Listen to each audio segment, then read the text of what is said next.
వరంగల్ జిల్లా నర్సంపేట పట్టణంలోని అమరవీరుల స్తూపం వద్ద జాతీయ నాయకుడు రాహుల్ గాంధీ సీఎం రేవంత్ రెడ్డి దిష్టిబొమ్మ తగలబెట్టడంతో కాంగ్రెస్ పార్టీ బీజేపీ పార్టీ ఉద్రిక్తత వాతావరణం ఇరువర్గాలను చెదరగొట్టిన పోలీసులు. ఈ సందర్భంగా భారతీయ జనతా పార్టీ వరంగల్ జిల్లా కార్యదర్శి గోగుల రాణా ప్రతాప్ రెడ్డి మాట్లాడుతూ నీట్ లీకేజీపై కాంగ్రెస్ పార్టీ నాయకుల దిష్టిబొమ్మ దహనం చేయడం జరిగిందని, ప్రధానమంత్రి నరేంద్ర మోదీ ఇంటి ఆవరణ వద్ద రాహుల్ గాంధీ ఆందోళనపై ఈరోజు దిష్టిబొమ్మ దహనం చేయడం జరిగిందని, ప్రధానమంత్రి నరేంద్ర మోడీ చేసే కార్యక్రమాలు కాంగ్రెస్ ప్రభుత్వం ఓర్వలేకపోతున్నారని తెలియజేసిన బీజేపీ జిల్లా నాయకులు గోగుల రాణా ప్రతాప్ రెడ్డి.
మీడియా మిత్రులందరికీ నమస్కారం. రాంబాబు, గత 10 రోజుల నుంచి మన భారతదేశం యొక్క సమగ్రతను, భారతదేశం యొక్క ఔన్నత్యాన్ని దెబ్బతీసే విధంగా కొన్ని రాజకీయ శక్తులు, ఆ శక్తులన్నీ కలిసి ఏదైతే రాజు బలవంతుడైనప్పుడు ఏమీ చేయలేని దొంగలందరూ కలిసి దొంగ రాజకీయాలు చేసే విధంగా ఒక నీట్ పేపర్ లీకేజ్ను ఆసరాగా తీసుకొని, అదే తెలంగాణలో కావచ్చు, రకరకాల కాంగ్రెస్ ప్రభుత్వం 60 సంవత్సరాల నుంచి పాలించినప్పుడు కావచ్చు, కొన్ని వందల సార్లు పేపర్ లీకేజ్ జరిగింది.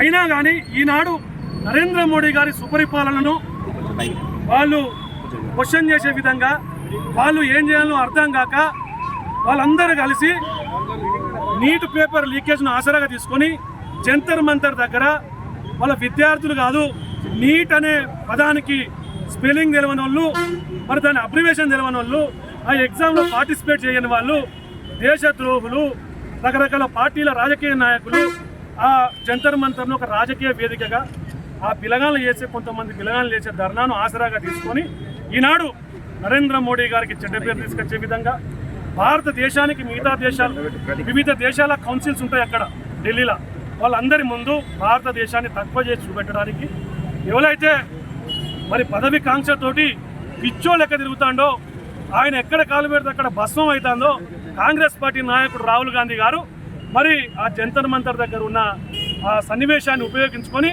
ఈనాడు దేశ ఔన్నత్యాన్ని కావచ్చు, దేశ పరువు ప్రతిష్టలను కావచ్చు భంగం కలిగించే విధంగా ప్రవర్తించడమే కాకుండా ప్రపంచ ప్రియతమ నాయకుడు ఈరోజు ప్రపంచమే నరేంద్ర మోడీ గారు మాకు ప్రధాని ఉంటే బాగుండు అంటే మాకు ప్రధాని ఉంటే బాగుండని చెప్పి ప్రపంచ దేశాలు ఆయనను స్వీకరిస్తున్నాయి.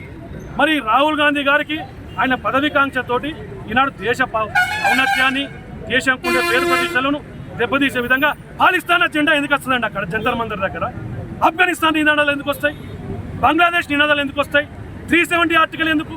నీటి పేపర్ గురించి కొట్లాడటానికి 370 ఆర్టికల్ ఎందుకు? కాశ్మీర్ ముచ్చట ఎందుకు? అంటే ఒక నీట్ పేపర్ లీకేజ్ అనే సందర్భాన్ని అక్కడ యూటిలైజ్ చేసుకొని రాజకీయం చేస్తాను తప్పితే యువతకు న్యాయం చేసేది నరేంద్ర మోడీ ఒక్కడే. ఈనాడు యువతను రాజకీయ రంగంలో నాయకులను తయారు చేస్తున్న పార్టీ భారతీయ జనతా పార్టీ. యువకులకు వివిధ రకాల స్టార్టప్లు కావచ్చు, వివిధ దేశాల నుంచి పెట్టుబడులు కావచ్చు. నరేంద్ర మోడీ గారు తీసుకొస్తున్నాయి ఇలా పెట్టుబడులు భారతదేశానికి. మరి రాహుల్ గాంధీని చూసి అసలు ఏం జరుగుతుంది, ఏంది, అసలు దేశం ఎటుపోతుంది కూడా ఆయనకు తెలియదు. ఎలక్షన్స్ ఉన్నప్పుడు ఆడి పోడు, ఏదో మాట్లాడు, డెమోక్రసీ అంటాడు, అందులో ఏమున్నదో కూడా తెలియదు. అంబేద్కర్ ఏం చెప్పిండో కూడా తెలియదు ఆయనకు. మరి ఆ రాహుల్ గాంధీ ఈనాడు నరేంద్ర మోడీ గారి ఇంటి ఆవరణలో ఇష్టం వచ్చినట్టు ప్రవర్తించడం, మరి ఈ సీజేపీ అట, కాక్రోచ్లు అట. అరే భారతదేశంలో పుట్టినోడు సింహాలతో సమానం. ఈ కాక్రోచ్లు ఎక్కడ వచ్చిందో మాకు తెలుస్తలేదు, ఈ కాక్రోచ్లు ఎవడో తెలుస్తలేదు. ఈనాడు యువతకు న్యాయం చేసే పార్టీ భారతీయ జనతా పార్టీ, యువతకు న్యాయం చేసే నాయకుడు నరేంద్ర మోడీ గారు అని చెప్పి మరొకసారి తెలియజేస్తున్నాం. ఈనాడు నర్సంపేట భారతీయ జనతా పార్టీ ఆధ్వర్యంలో ఏదైతే భారతదేశ ఔన్నత్యాన్ని, భారతదేశం యొక్క సమగ్రతను దెబ్బతీసే విధంగా రాహుల్ గాంధీ గారు కావచ్చు, ప్రియాంక గాంధీ గారు కావచ్చు, ఈ దొంగ కాంగ్రెస్ నాయకులు కావచ్చు ప్రవర్తిస్తున్న సందర్భంగా ఈనాడు కాంగ్రెస్ పార్టీని మరియు రాహుల్ గాంధీ, ప్రియాంక గాంధీల దిష్టిబొమ్మ నర్సంపేట భారతీయ జనతా పార్టీ ఆధ్వర్యంలో దగ్ధం చేస్తామని చెప్పి మీడియా మిత్రులకు తెలియజేస్తున్నాను. ఖబర్దార్ కాంగ్రెస్ నాయకులారా, మీరు పొద్దున మీరు చేయకూడని కార్యక్రమం మీరు చేసింది ఇక్కడ, అయినా మేము రాలేదు మీ దగ్గరికి. మాకు సాదా కాక కాదు, సావలేక కాదు. మీరు కార్యక్రమం చేసుకుంటానంటే పోలీస్ డిపార్ట్మెంట్కి సహకరించే చదువు మేము చదువుకున్నాం. మాకు ఆ పార్టీకి ఆ సంప్రదాయాలు ఉన్నాయి. మీరు వెళ్ళిపోయాలని చెప్పినాక గంట తర్వాత మేము వచ్చినాం. మేము వచ్చి మా కార్యక్రమం మేము చేసుకుంటా అంటే మీరు కొట్లాటకు వస్తుందా? చదువుకున్న వాళ్ళం కాబట్టి, సంస్కారం తెలిసిన వాళ్ళం కాబట్టి కొట్లాట ఆపినాం. కొట్లాడుకుంటే మాకు ఒక్క దెబ్బ తాకితే మీకే 2 దెబ్బలు తాకుతాయి. క్రమశిక్షణతో ఉన్నాం కాబట్టి ఆపినాం అందరినీ. మళ్ళీ చెప్తానా, దొంతి మాధవ్ రెడ్డి గారు, మీరు చేసే రాజకీయ పద్ధతులు ఇక్కడైనా మార్చుకోండి. మీరంటే గౌరవం ఉన్నది అందరికీ. ఏదైతే రౌడీ రాజకీయాలు, నీకంటే పెద్ద రౌడీలం మేము, నీకంటే పెద్ద రౌడీలం. కాకపోతే భారతీయ జనతా పార్టీ నేర్పే క్రమశిక్షణగా ఉంటాను. మీ పార్టీ నాయకులు ఇట్లా గుండాల లెక్క వచ్చి చౌరస్తాల మీద దందాలు చేసుకుంటా వ్యక్తుల మీద ఇవన్నీ చేస్తారు. అయినా మేము చూడనట్టు మీరు పరిపాలన మీద వచ్చింది కదా, మీరు ఏ పార్టీ పొడుగేలా తీస్తున్నారని చూస్తాను. ఈ రకంగా వస్తే మేము కూడా మీ క్యాంపస్ల మీదకి, మీ ఇండ్ల మీదకి రావాల్సి వస్తుందని చెప్పి తెలియజేస్తాం.